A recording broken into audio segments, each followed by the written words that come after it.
Olá, amigos do canal Investir Cada Vez Melhor. Gravo aqui uma atualização do índice Bovespa no dia 27 de abril de 2022, que no patamar atual do índice podemos ter movimentos relevantes para os próximos dias e semanas. Vem comigo.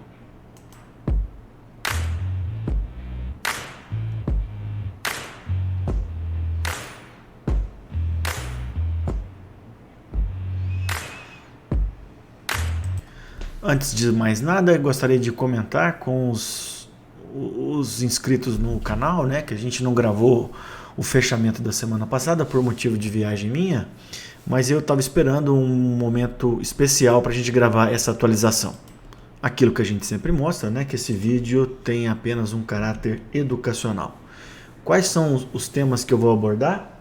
Eu vou comentar um pouquinho sobre o conflito na Europa e o lockdown na China e suas repercussões no mercado financeiro.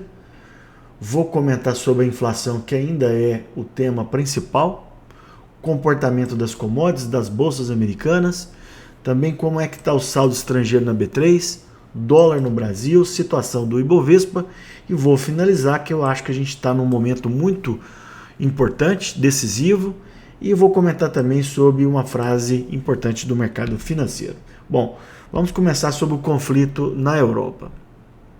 Então, além da gente não ter uma solução para o conflito entre a Ucrânia e a Rússia, né, houve um agravamento nos últimos dias, né? Inclusive a Rússia interrompeu o fornecimento de gás para a Bulgária e Polônia, né, porque esses dois países não quiseram pagar o gás em rublo, né, uma medida tomada pela Rússia para minimizar a queda da moeda por lá.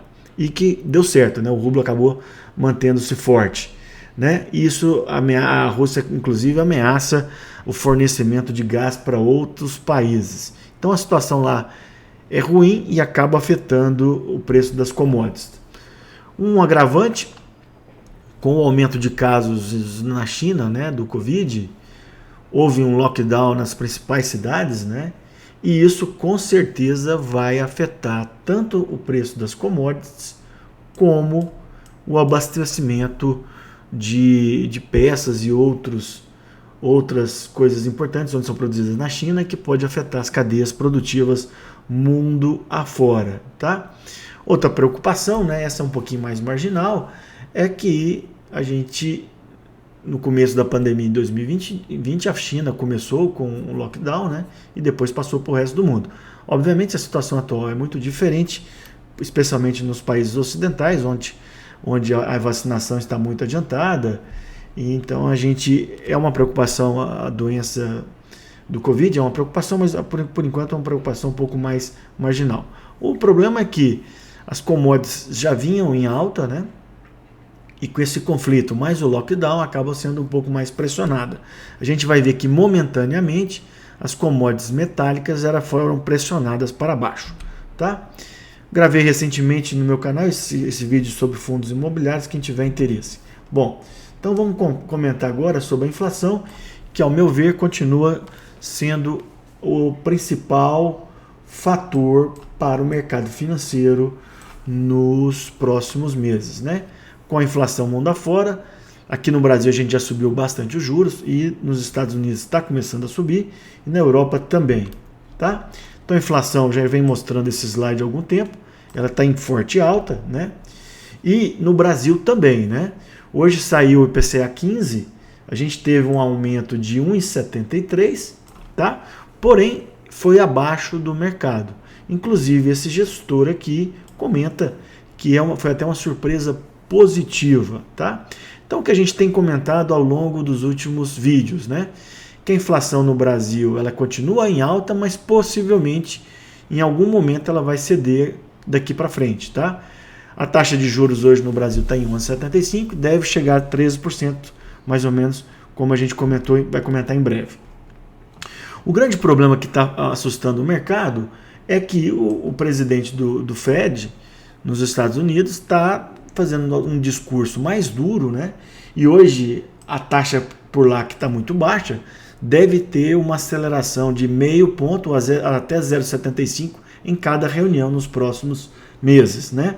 Aqui eu já tinha comentado, deve, na semana que vem, o Banco Central deve subir a taxa para 12,75 e possivelmente deixar vago para a próxima reunião um aumento aí de 0,25 ou 0,50, dependendo da evolução da inflação.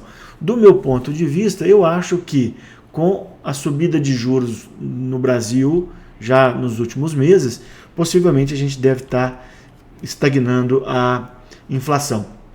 No meio da tarde aqui, os juros de 10 anos, ele está próximo da última atualização nossa, né? A gente estava em 2,82, hoje estava girando em torno de 2,80, tá? Os juros de 10 anos americanos. Isso acaba, eu já mostrei para vocês, né? Que de 80 para cá, teve uma alta muito forte no começo da década de 80 para controlar a inflação, mas de lá para cá, o juro nos Estados Unidos vinha só caindo, né? E a gente, juros em queda, preço dos títulos em alta. Então a gente teve o fim do mais longevo bull market da história aqui nos títulos de renda fixa. Aquilo que a gente já comentou no juro no Brasil. Isso faz com que, olha aqui no dia 14, o mercado estava pagando nos pré-fixados algo em torno de 12,2, 12,3 e os vinculados à inflação, IPCA mais 5 e alguma coisa, né? E aqui ontem, né, a gente praticamente estava com as mesmas taxas, né? Apesar de um pequeno aumento aqui nos juros futuros. Aquilo que a gente sempre mostra, né? A correlação inversa, aumento dos juros, os títulos caem, tá? Por isso que com o aumento dos juros, né, os títulos vão ficar mais baratos e por isso que a gente teve o fim do bull market nos Estados Unidos. Gravei também essa aula recentemente, muito legal, no meu canal, tá? Vamos falar um pouquinho sobre o comportamento das commodities. Então o ouro, era da gente de esperar, né, que com a queda dos índices acionários, né, o ouro subisse, né? Porém, o ouro acabou acompanhando os outros metais que tiveram queda em virtude do lockdown na China, tá? Então o ouro, na nossa última atualização, ele estava em 1.972 a onça, agora está em 1.888, uma queda aí de em torno aí de 5%, tá? Aqui a gente vai ver depois também que o minério de ferro na China caiu nos últimos dias, apesar da alta de hoje, né? E aí o que aconteceu? Isso aqui é um índice de material básico, na verdade um ETF. A gente teve uma queda significativa, né, de quase 20%. E lembrando, né, que isso acaba derrubando o Ibovespa, tá? A gente vai ver também depois que o setor bancário teve esse mesmo desempenho. O petróleo continua em torno de $104, tá? Isso aqui eu acho que ainda é importante, né? Que nessa análise do JP Morgan de 2 semanas atrás, com a guerra mais o lockdown, a gente pode ter um aumento significativo das commodities. A gente vai ver que as commodities agrícolas elas estão relativamente estáveis nas últimas semanas, mas num patamar muito alto. Olha aqui a soja e aqui o milho, né? Praticamente estável nas últimas 2 semanas. Ok? Meu canal, peço para aqueles se inscreverem no canal, aqueles que gostarem, dê um like no vídeo, né? Aqui meus livros disponíveis na Amazon. Bom, vamos falar agora sobre o desempenho das bolsas americanas. Então vamos começar aqui pela Nasdaq, né? Então, voltando um pouquinho atrás, né? A Nasdaq fez um fundo duplo, né? Sendo que a segunda perna por volta de março teve uma recuperação significativa, né? E de lá para cá a gente houve uma queda. Inclusive, a gente volta a testar esse suporte. A gente vai ver que esse suporte está acontecendo nas bolsas americanas e também aqui no Brasil. Eu particularmente acredito que a gente vai se segurar. Todavia, se perdido esse suporte, a gente pode ter mais quedas em todos os índices, tá? Uma coisa que o mercado sempre fala, né? Quando a gente tem uma queda de mais de 20% do topo até o fundo, que é uma queda além de 20%, a gente passa a ter um bear market. Por esse critério, nós já temos um bear market na Nasdaq, tá? No S&P a situação é um pouquinho melhor, tá? Mas mais uma vez, a gente não pode perder esse suporte aqui na faixa de 4.100, 4.200. Hoje, A gente estava tendo uma recuperação maior no intraday, porém agora cedeu um pouco, tá? Mas, mais uma vez, eu comentei com vocês alguns vídeos, né? Enquanto a gente ficar entre 4.100 e 4.800, o índice poderia ficar oscilando em torno desse patamar. O que a gente não pode perder é esse patamar do S&P, como da Nasdaq que eu acabei de falar, tá? Se a gente perder, a gente vai voltar para uma tendência de baixa no gráfico diário e aí a gente poderia buscar patamares ainda mais inferiores, tá? O Dow Jones também começou hoje um pouquinho melhor, porém cedeu durante o dia, a gente vai mostrar depois no Profit, tá? Bom, e aí, estamos num bear market ou não, tá? Nos últimos vídeos eu tinha mais convicção que a gente não estava num bear market, né? Porém, continuo tendo essa opinião, tanto do Jim Rogers como do Larry Williams, que a gente está dentro de uma correção que é mais importante em virtude dos novos fatos já comentados com vocês, tá? Mas eu acho que a gente tem uma possibilidade de se segurar nesses patamares que foram mostrados para vocês, tá? A gente não tem certeza disso, né? Mas uma coisa que me faz pensar é que várias ações já tiveram quedas extremamente relevantes, né? Eu já tinha mostrado do Facebook, olha aqui, o Facebook fez nova mínima, a mínima recente era 185, hoje chegou a se negociar ontem, né, a 173. Lembrando que o pico foi aqui, ó, 382, caiu mais de 52%. Isso por resultado ruim. Só que se a gente olhar aqui, ó, o Facebook, que vai fazer a divulgação de resultados, se eu salvo engano, hoje à noite, tem em caixa ainda 50 bilhões, tá? Bom, a Netflix teve um desempenho pior ainda, né? Porque a Netflix reportou agora nesse primeiro trimestre de 2022 queda de assinantes. Então a ação que já chegou a $700 está sendo negociada a menos de 200, uma queda de 70%. Então aquilo que eu tenho comentado com vocês, os índices americanos tiveram uma correção entre 10 e 20 e poucos por cento, né? Só que algumas ações com os resultados ruins, especialmente na Nasdaq, já tiveram quedas expressivas, tá? Então, possivelmente, em algum momento agora do futuro, a gente deve ter uma recuperação. Porque, assim, mesmo com os resultados ruins, essas ações, essas empresas ainda têm caixa e, por exemplo, a Netflix ainda tem um mercado fenomenal, né, de assinantes, tá? É uma coisa para a gente chamar a atenção. Em contrapartida, por exemplo, o Google, o mercado não gostou do resultado, a gente teve uma queda, né? O Google já está com uma queda aí por volta de 25%, desde o topo, e a Microsoft divulgou um resultado um pouco melhor, uma queda menor, entre 15% e 20%, tá? Lembrando que essas empresas têm caixas muito robustos, né? Tá? Bom, passemos então agora ao saldo estrangeiro na B3. Bom, então a gente vinha comentando, né, que os estrangeiros estavam pesadamente na B3 desde outubro, novembro do ano passado, porém nesse mês de abril o saldo está negativo. Não houve venda, mas o saldo está levemente negativo. Eu até coloquei isso com vocês no vídeo anterior, sobre se preocupa ou não, né? Lembrando que sempre tem um delay, né, entre a parada do aporte dos estrangeiros e o recuo do Ibovespa, tá? Por enquanto, a gente não deve preocupar muito com isso, porém é um fato para a gente ficar ligado, tá? Dólar no Brasil. Eu vinha comentando com vocês que o dólar já estava com um movimento muito esticado e realmente, quando ele bateu aqui num fundo duplo em 4,60, ele teve uma recuperação muito importante. A gente vai ver depois no Profit, porém, quando o dólar atingiu esse patamar aqui de 5, que é uma resistência, que é um suporte que foi perdido no passado, ele sinalizou que ele pode corrigir nos próximos dias, o que pode favorecer o movimento de alta do Ibovespa.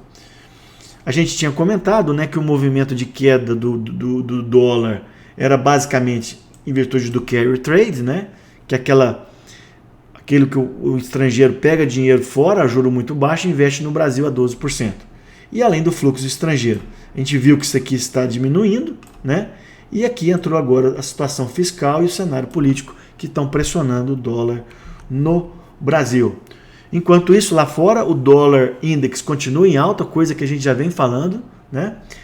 Subiu da última reunião, da última vez que eu mostrei para vocês, estava em torno de 100 e pouquinho, 101, 100, e agora já quase 103, tá? Aqui a gente tem uma barreira forte, porém, eu acho que a gente deve romper isso nos próximos semanas ou meses e buscar o topo aqui de 120, que aconteceu há mais ou menos 20 anos atrás. Então, o dólar futuro, dólar fora continua em alta, dólar index, o dólar no Brasil que estava em queda, nos últimos dias houve uma grande recuperação. É possível que deva ter alguma correção nos próximos dias para depois voltar a subir isso, o dólar futuro no Brasil. Vamos comentar agora sobre o Ibovespa. Então eu quero comentar com vocês qual que é a situação atual, que eu acho extremamente decisiva para as próximas semanas, e depois eu vou comentar com vocês sobre maio, tá? Bom, então esse aqui foi o gráfico que eu mostrei última vez para vocês, né? Que o Ibovespa tinha corrigido até um nível que a gente devia ficar alerta em algum sinal que a gente poderia ter retomada para buscar o 120 e quem sabe o topo histórico. Porém, de lá para cá, o Ibovespa continuou caindo em virtude daqueles dados fundamentalistas que a gente comentou no começo do vídeo. Todavia, percebam que a gente está num suporte extremamente importante do Ibov, tá? Eu, particularmente, acredito que a gente não vai perder nesses dias esse suporte. Ah, a gente pode perder? Pode sim. Mas eu acredito que a gente vai voltar a subir em algum momento e isso eu vou mostrar mais para frente, tá? Bom, Ibovespa dolarizado. Olha o que aconteceu. Do comecinho de janeiro até o topo, o Ibovespa em dólar subiu quase 50%. De lá para cá a gente caiu quase 20%, tá? Só que se a gente olhar no ano ainda, a gente tem alta de 20% no Ibovespa dolarizado. Isso é muito importante. Então, apesar da queda, a gente está em alta importante, especialmente no Ibovespa dolarizado.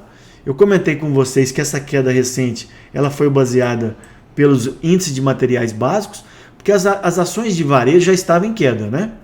Então caiu os materiais básicos, que é commodities, tantas metálicas como o petróleo, e também agora caiu os bancos. Isso tudo fez com que o Ibovespa cedesse, tá? Porém a gente está atingindo aqui suportes que podem impulsionar o Ibovespa nos próximos dias. Inclusive hoje, olha aqui, a gente está tendo um candle de força nesse suporte que estava querendo ser perdido, tá?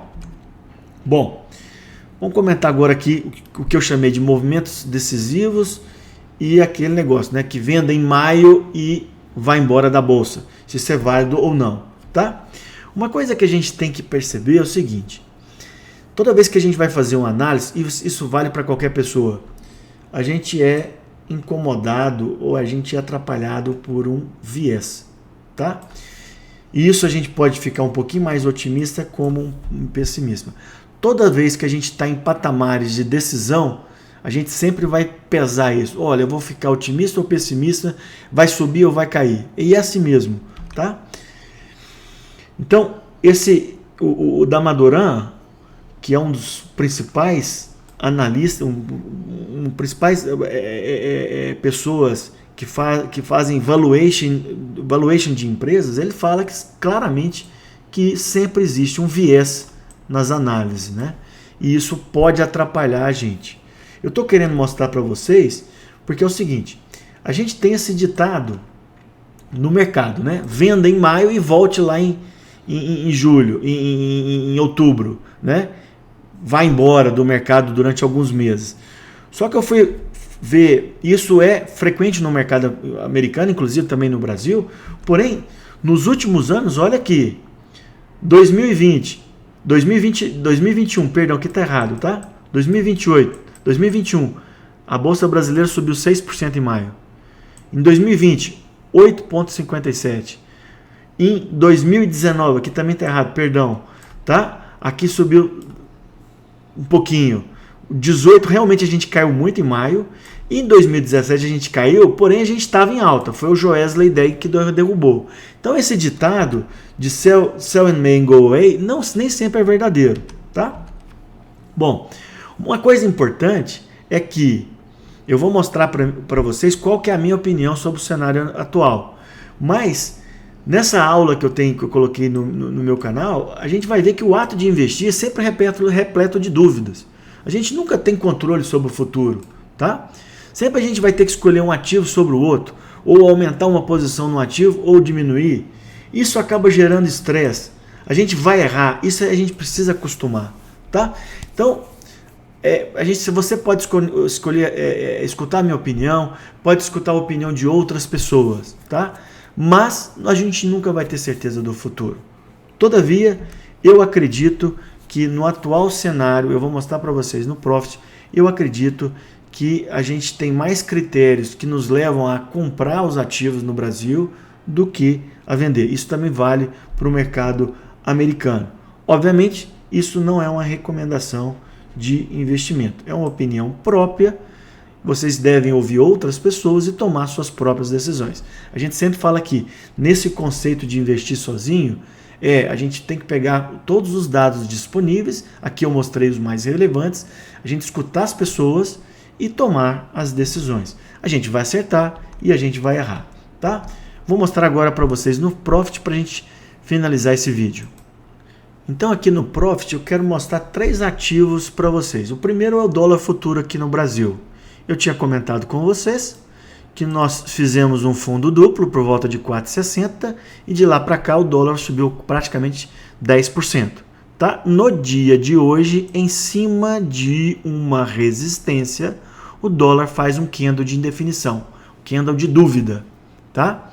A gente pode recuar, que é o mais provável, na minha opinião, ou a gente pode continuar subindo. Tá? Eu acredito que a gente vai recuar um pouquinho, mas eu já tinha comentado com vocês em vídeos anteriores que eu espero um dólar aqui no Brasil um pouco mais forte, seguindo o dólar index nos Estados Unidos, no mundo afora, né? E também pelo cenário político e fiscal no Brasil. Vamos ver agora o Dow Jones. Olha o Dow Jones. Ele durante o dia ele estava tendo um desempenho melhor e acabou cedendo durante o dia, tá? A gente ainda tem um espaço ainda no Dow Jones para cair, para aguentar aqui no fundo de março, tá? E para finalizar, o índice Bovespa. Bom, o que aconteceu no Ibov? A gente caiu fortemente, né? Desde o topo no comecinho de abril, por volta de 121 mil pontos. A gente veio caindo e tocou aqui o suporte nessa linha azul e nessa linha preta, tá? Hoje a gente tentou fazer uma recuperação, deixou uma sombrinha superior, tá? Porém, eu acredito, como já comentado, que nós devemos fazer um fundo aqui nesse nível, tá? Porque o mercado está extremamente sobrevendido, tá? Bom, feito esse fundo aqui, o que a gente pode fazer? A gente pode fazer um repique não muito forte, encontrar resistência nessa barreira aqui e voltar a cair e fazer um pivô de baixo. Essa é uma possibilidade. A outra possibilidade, percebam aqui, ó, se eu diminuir para vocês, no comecinho do ano, o Ibov fez um fundo duplo, como a gente está fazendo aqui, e depois subiu aqui, ó, 15%. A gente pode, a partir desse patamar de 108, subir fortemente aqui, tá? Essa é ainda uma possibilidade importante, tá? A terceira possibilidade seria a gente continuar caindo, buscando aqui o patamar de 100. Eu acredito que essa possibilidade, a gente já continuar caindo em direção ao suporte de 100, eu acho ela menos provável, tá? Se a gente continuar em queda, o mais possível seria a gente fazer aquele repique e depois cair, tá? Bom, então percebam que a gente está num patamar extremamente decisivo, do Ibovespa, tá? Eu acredito que a gente vai ter alta para os próximos dias. Não é uma certeza, é apenas uma impressão minha, baseada em tudo que foi comentado no vídeo, tá? Em relação, se a gente vai fazer esse repique e depois voltar a cair ou continuar subindo fortemente até atingir as próximas resistências, isso eu já tenho um pouquinho mais de dúvida, tá? Não dá para saber. E a possibilidade menos provável para mim é a gente já continuar em queda, perder esse suporte aqui em direção aos 100 mil pontos, tá? Uma coisa eu posso falar para vocês, essa região de 100 mil pontos, ela é extremamente importante. Ela foi atingida em novembro do ano passado, em janeiro e poderia ser atingido nos próximos meses, tá? Aqui sim, se a gente perder os 100 mil pontos, a gente tem que rever todo o nosso conceito do Ibov, tá? Por enquanto isso está longe. O que eu queria transmitir para vocês é isso. Estamos sim num momento decisivo e nós temos essas três possibilidades, tá? Espero que vocês tenham gostado. Deixem um like e até uma próxima.